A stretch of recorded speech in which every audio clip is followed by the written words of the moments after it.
Hello and welcome back to another episode of The Real Franchise, a podcast that goes where others simply won't. An unfiltered view of franchising, business, mindset, and everything that we stand for when it comes to supporting a community of small business owners. Join me, Rhiannon, the CEO for James Home Services Australia, and Pia today, one of our business owners and one of our business coaches, as we unpack it all with no topics off limits. Today, we're changing it up. Normally, this is Justin's face and Justin and I are talking about all the big topics of franchising. But today, we are joined by one of our business coaches, Pia.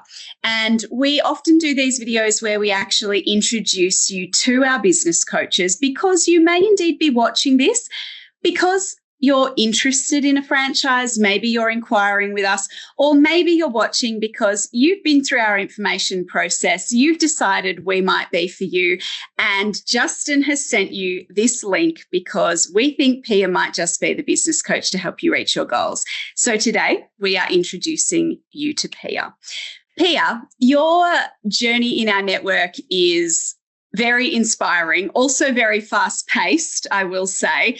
It's probably common knowledge to a lot of people who watch these videos frequently that all of the business coaches in James Home Services are actually past business owners. We think that there is absolutely no better person to teach you how to run a business than somebody who's actually been in the weeds and done it themselves. But Pia, you still currently run a business and you're a business coach, and you're absolutely nailing both. Take us back to the start of your journey with James and walk us through that process. How is it that you went from somebody starting a business with us to someone who's now helping others start businesses with us? That was a heck of an introduction, I've got to say. Well deserved. Harold and I back in 2023 were looking to change our lives up a bit. I'd been made redundant from corporate customer service. He'd been 24 years in retail, and we decided we needed to, because I was no longer needed in Sydney, we were getting out of Sydney. To do that, we kind of went, we have to do our own business. We started looking and came across the subscription model, and me being the penny pincher I was, went, I think we can do that. And through the process that many people will go through to start their James journey, went through all of that, butted heads with Justin because it sounded too good to be true. Yep. And followed the process on the point of proving it didn't work. I love that. So you thought you were going to prove us wrong, right? We were like, no, the system works. You know, if you follow the system, you should be able to operate a successful business in our network. And you actually came in going, I am going to prove these guys totally wrong here. Yeah, it's not going to make reasonable money. It's not going to make the figures that the other business owners were talking about in the Meet the Teams. It was going to be, I put my heart and soul into this, and it didn't work. It only took me 6 months to make my 12-month goal. Wow. Yeah. Which was $60,000 turnover. Yeah. And the day I did that, it was the day I rang Justin and I said, I'm ringing to apologise. You were right. The system 100% works. We're almost at our 3-year anniversary. We have 6 staff on board. We run 3 vehicles 5 days a week, and we are looking at a $350,000 turnover for this financial year. Yeah, boy, oh boy. When I said at pace, I meant it. That's wild because when we think about these businesses, you start from scratch. You start from absolutely nothing. There are no customers. There's no marketing previously that had been conducted in your area because the area that you started a business in was a brand new area for us, and it was a regional area too. In the bigger cities, there's a lot of brand awareness marketing that we do, but you started literally from ground zero and built it very, very quickly. We built it so quickly. I think my head's still spinning. I think last year when we were looking at the high 100s, I said to you that we were making stupid money because as a business, I did not think cleaning would make a 6-figure a year income or business turnover. But we do, and we do it comfortably. Our customers love us, and all we did was walk into an area where I don't know anyone. I don't have networks of people to start a business with. So it was I'm a fresh face. I'm fully trained. I followed the spiel that James gives us. And our very first week, we had 3 jobs. Yeah. Our second week, we had 2 jobs. And our third week, we had 3 jobs. And our fourth week, we both looked at each other, Harold and I, and went, holy, we haven't done any marketing for 3 weeks. No wonder we're taking a break. Mm-hmm. Yeah. We went in fully expecting to use the income guarantee. Mm-hmm. We never once put a claim in for it. Yeah. Well, if you did 60 in the first 6 months, that means you're pretty much averaging $2,000 a week in that first 6 months. And if you did, and those first couple of weeks with 2 and 3 jobs in each would have been under that, under 1,000, which means you're up over $2,000 a week very quickly. Yeah, no, the first week was a build clean and 2 bond cleans. So it was around $1,700 that week. Yeah. So out of the gates immediately. It's really interesting that you talk about one of the things that you thought going into this was, I can't make any money out of cleaning. It's such a low value service. Is there money in this for us? Because it's such a common misconception that a lot of people have when they're thinking about starting a business. And it's one of those businesses that's really easy to start. Cleaning and lawn mowing, obviously, that's what we offer here at our network. And they're really easy to start. They're what we call low barrier to entry, which means that you don't need an awful lot of equipment, and we provide it anyway. You don't need to have previous experience. We provide the training anyway. But they're really easy to start. And so the thought process then is, if it's so easy to start, then it's really only, you're going to be working for 30 or $40 an hour. And in our network, that's not the case. Our average rate is a lot higher. But did you have any other kind of thoughts or fears through that information process with Justin? The sorts of things that may have held you back, when you were weighing up this decision, do we do it, do we not? Obviously, that was one thing playing through your mind. Can we actually make money out of a cleaning business? Were there some other standout things that you and Harold were, really kind of mulling over through that information process? One of the ones was my health. I've got ongoing injuries with advanced osteo in my knees, and cleaning's and lawn mowing as well are both physical jobs. So we had that concern, and what we found was that the way we're taught to clean through the training, it helps you modify the way you would move your body. Yeah. So that I've had a couple of sore days, but I've had no days where I've woken up the next day going, oh, crap. So that was the number one concern for me. Obviously, Harold, with his experience in retail, just went, just do it. And look, that sometimes is a great attitude too. If we stop and we think about all the reasons why we shouldn't do something in life, then we'll never do the thing. And sometimes it is about just going, you know what, I'm making a decision that's giving me a support network around me. I've done my research. I'm going to jump, sometimes you just have to take the jump. Yeah. Yeah. So that was Harold with the business. I was very reticent because 30 plus years in employment meant I showed up, I got paid. That's all it took. Now I was having to literally put my money where my mouth was and do what I had to do to make the money. Yeah. And putting that faith in myself was probably my biggest growth in the first 12 months. Yeah.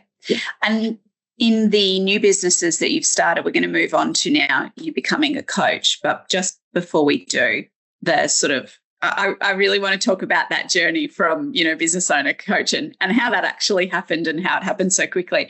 But before I do that, actually, no, let's go there. Let's tell the story so that this is a logical progression of discussion. Tell us how you went from business owner to coach, because that happened within about 18 months, really. It did.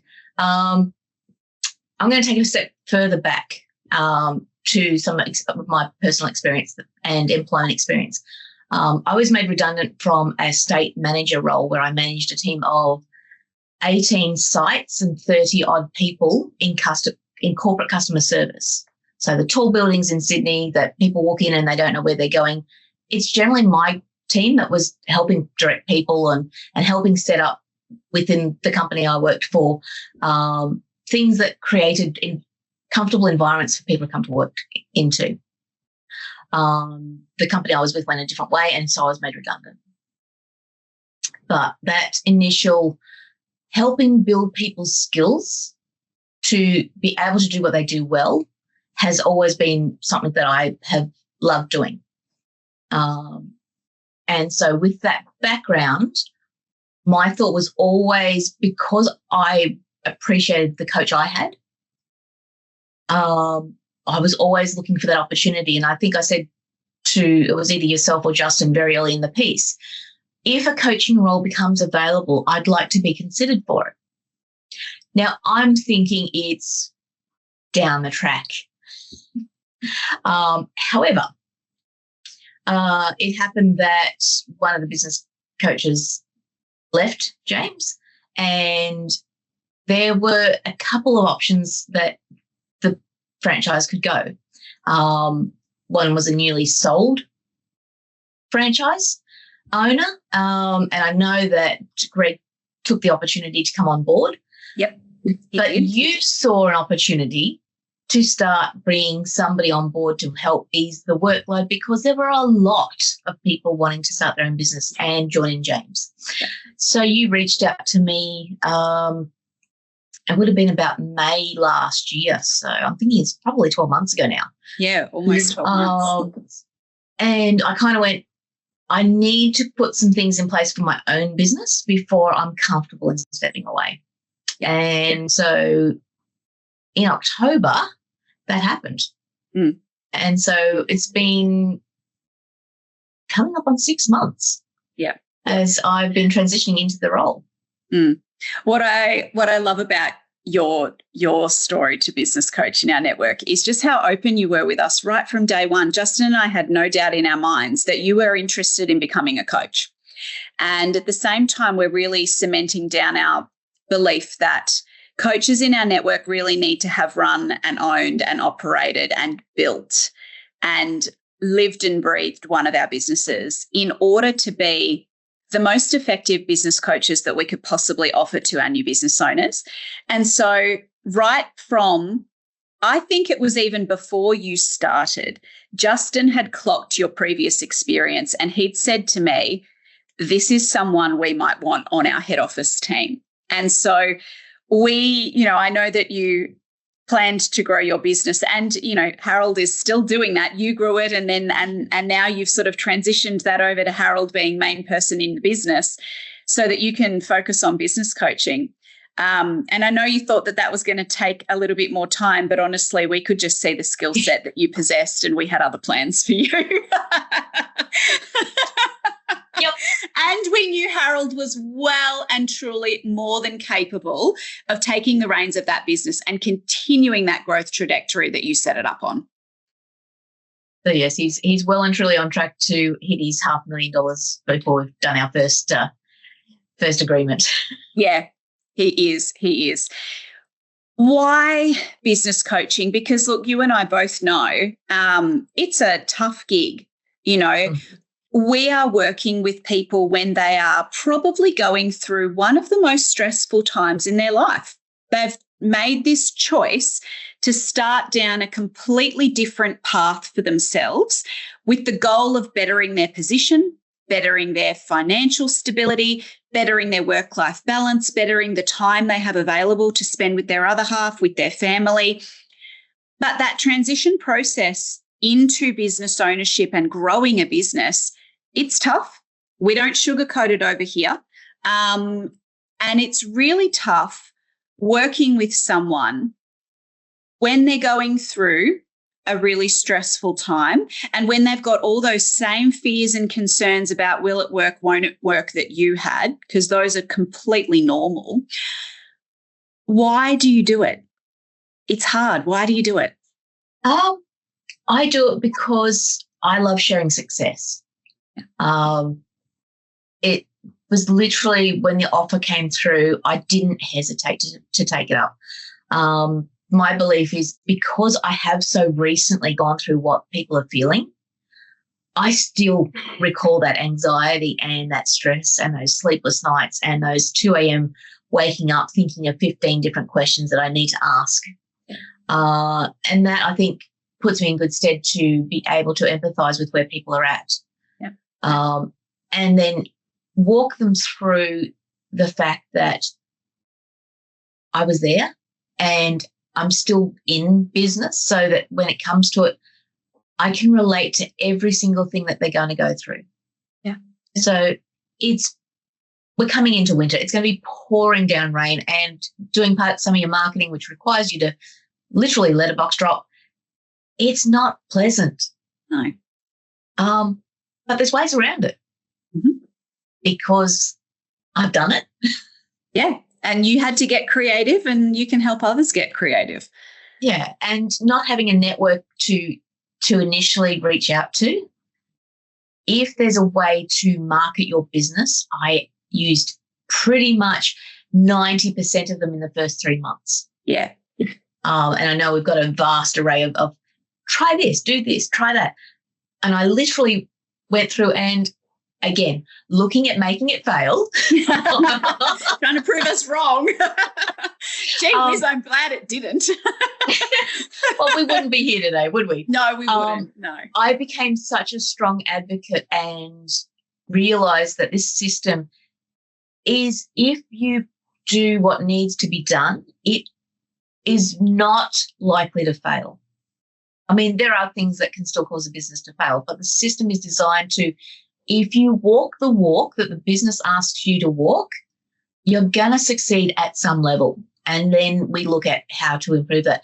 And I love that strategy thinking. So taking somebody from looking at the business, getting them into a mindset where they know it's not safe, because changing your life completely at whatever age is never safe, but we do it. And being able to sort of virtually hold their hand through that process, I know that I can calm their concerns because I've done it recently. And that was important to me so that I could literally, I'm the person that goes, oh, yeah, you're talking about something you've done in a previous lifetime. You know, anything sort of over 10 years is a previous lifetime in today's society. And so that sort of originality and the fact that it's so recent made it important for me to literally jump in. Yeah. So, Pia, you are so newly through that startup process, and it's still so fresh in your mind. What are some of the things that surprised you or challenged you or made you feel really uncomfortable in that first few months that maybe you didn't expect, that you really want new business owners to be prepared for?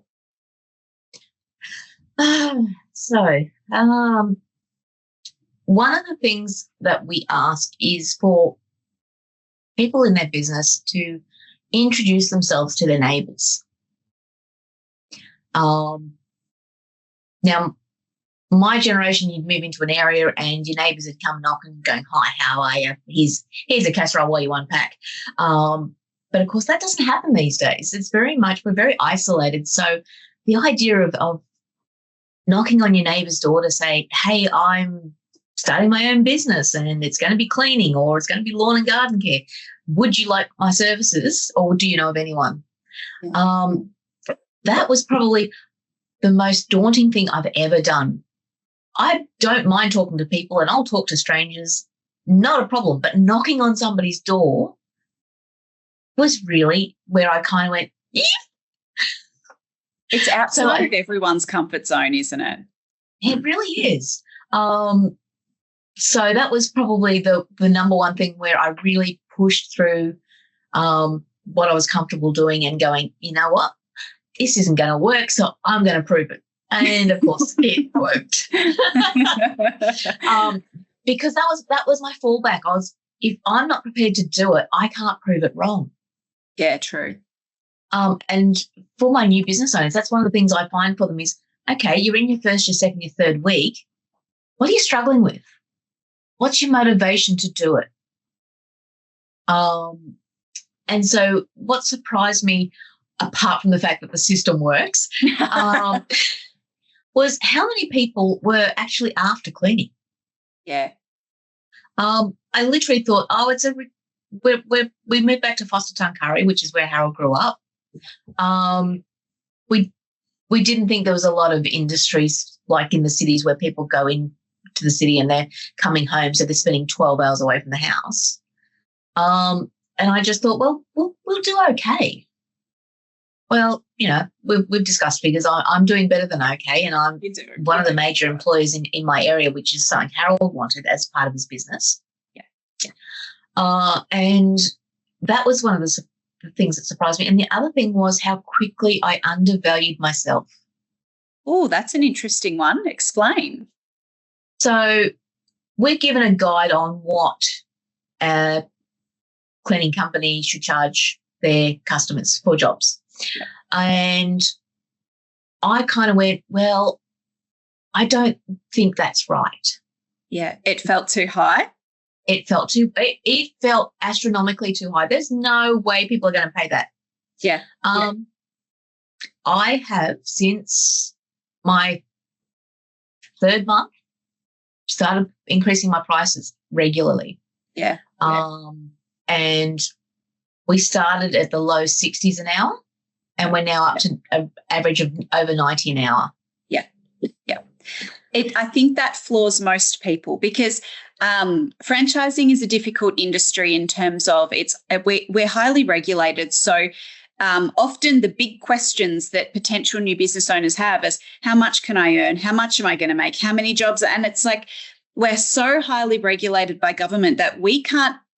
This is what the legislation stops us from doing. The legislation says we can't make any representation to you inquiring with us that this might work or that this might be successful or as to the amount of money that you might make. However, what we can do is talk real figures, which is exactly why it's so valuable when we have a business owner that's really open about what they're making, because we can openly talk about that.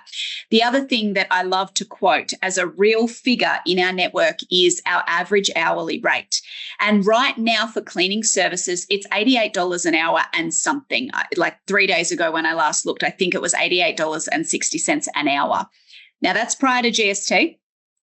And that's wild because when you look at the ATO statistics on the average cleaning industry, the average business in a cleaning industry, they're closer to $40 to $50 an hour. And here we are, 88. We're sort of sitting at double that.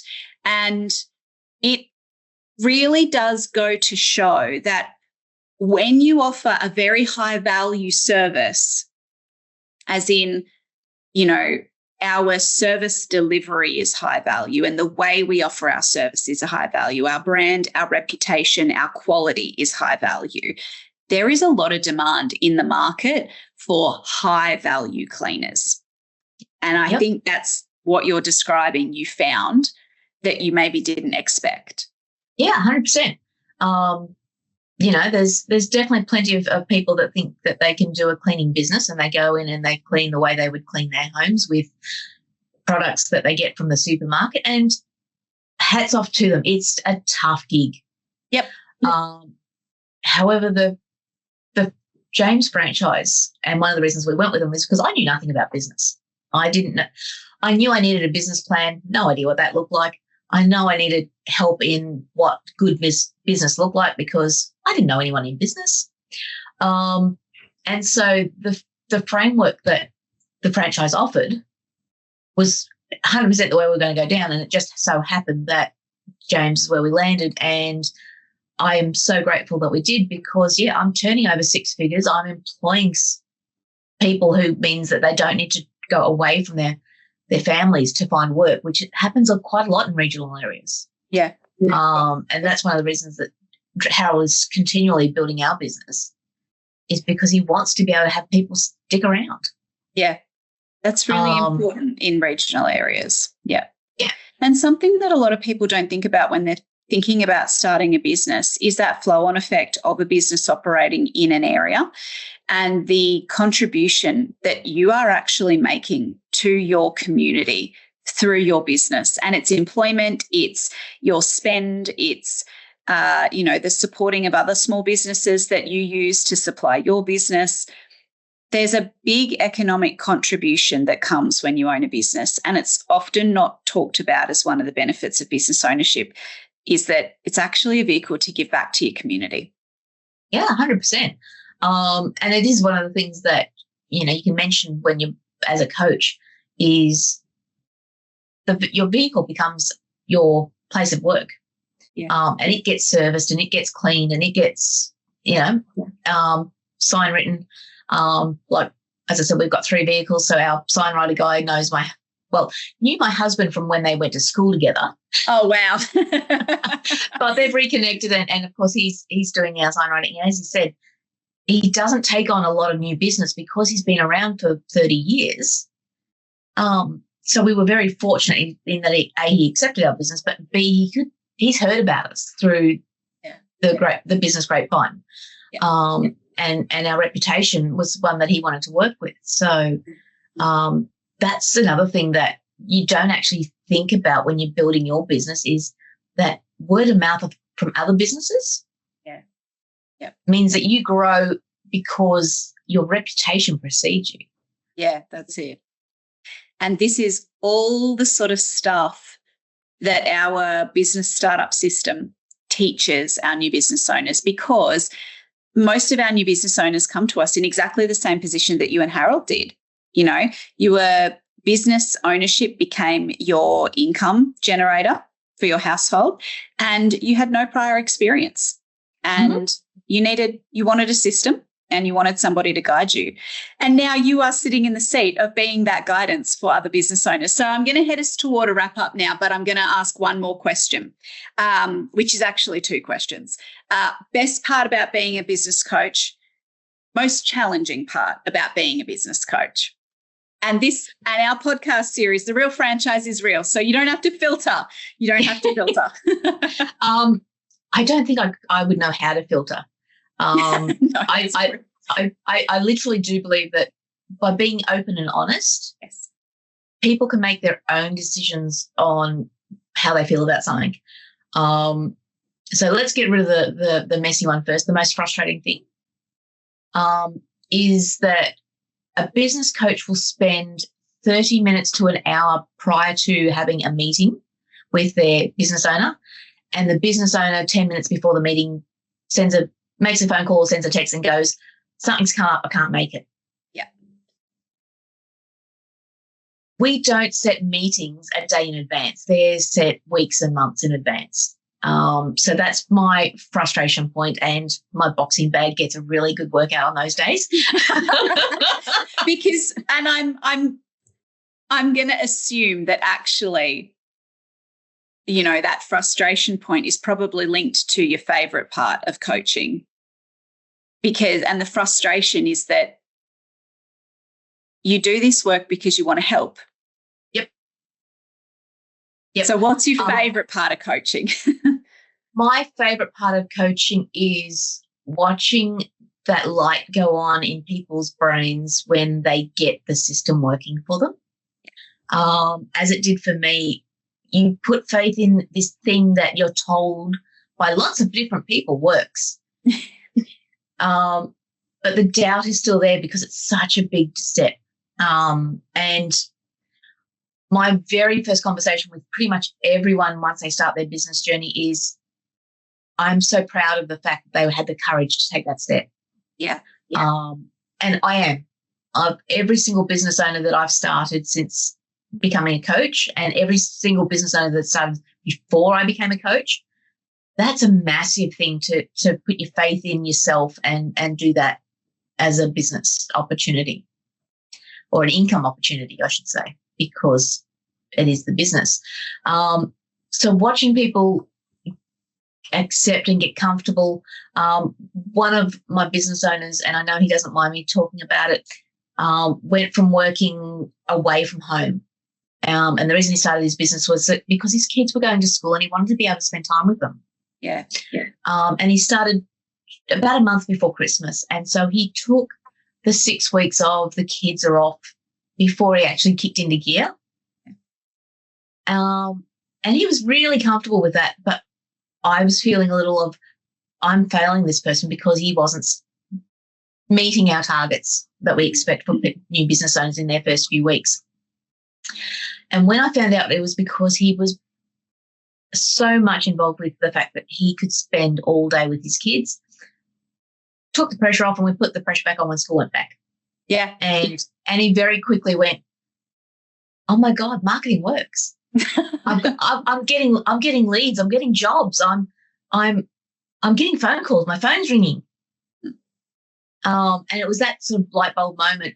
And every single one of my new business owners has done exactly the same thing of, once you apply the system the way we ask you to apply it, that light bulb moment goes on. And if I can steer people to that, I feel fabulous. I float, I'm literally walking on cloud nine because I've gone, yes, they're going to make it.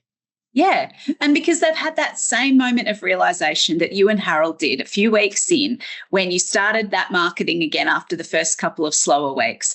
And all of a sudden the leads started coming in, you were knocking on the doors and people were saying, yeah, actually, I'm looking for a cleaner. You start to see that ball rolling and you go, oh my goodness, this is going to work. Oh my goodness, this wasn't the worst decision of my life.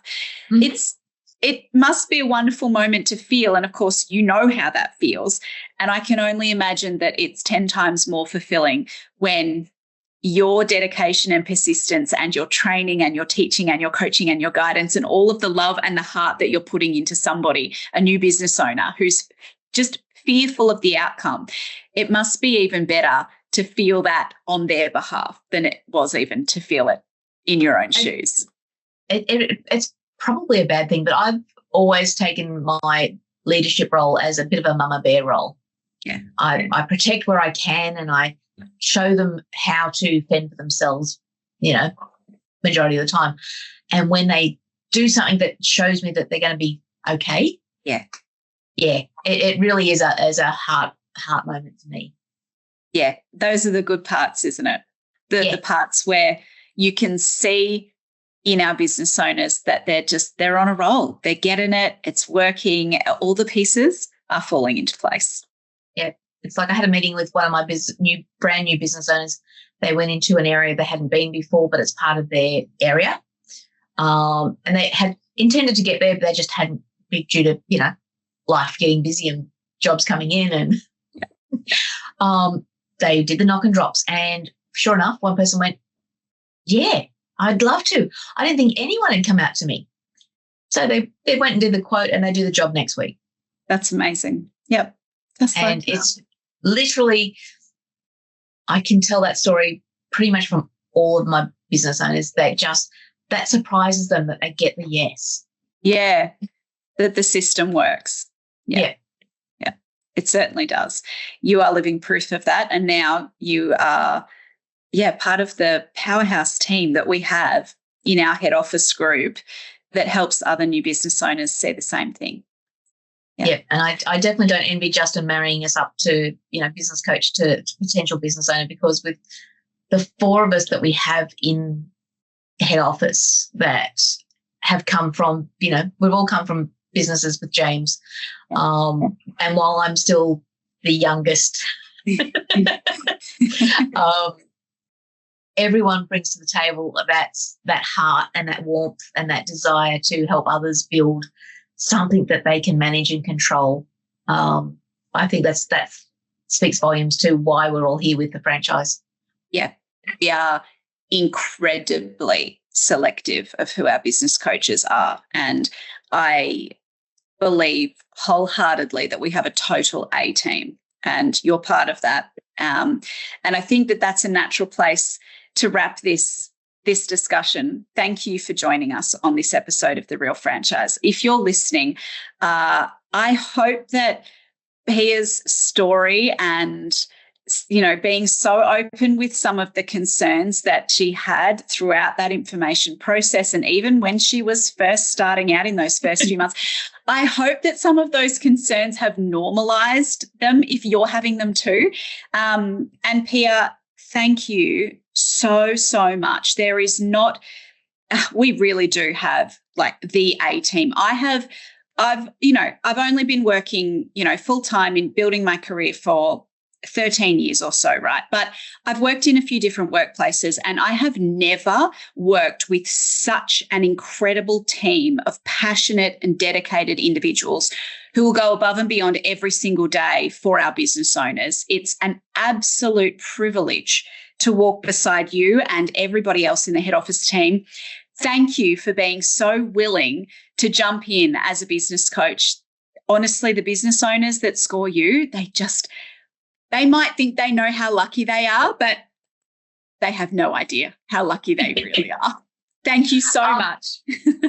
Just any of them that join the James team, I don't think I've ever worked in an industry or an area where the people helping you grow into your role actually help to the degree that the franchise and the coach owners, business coaches.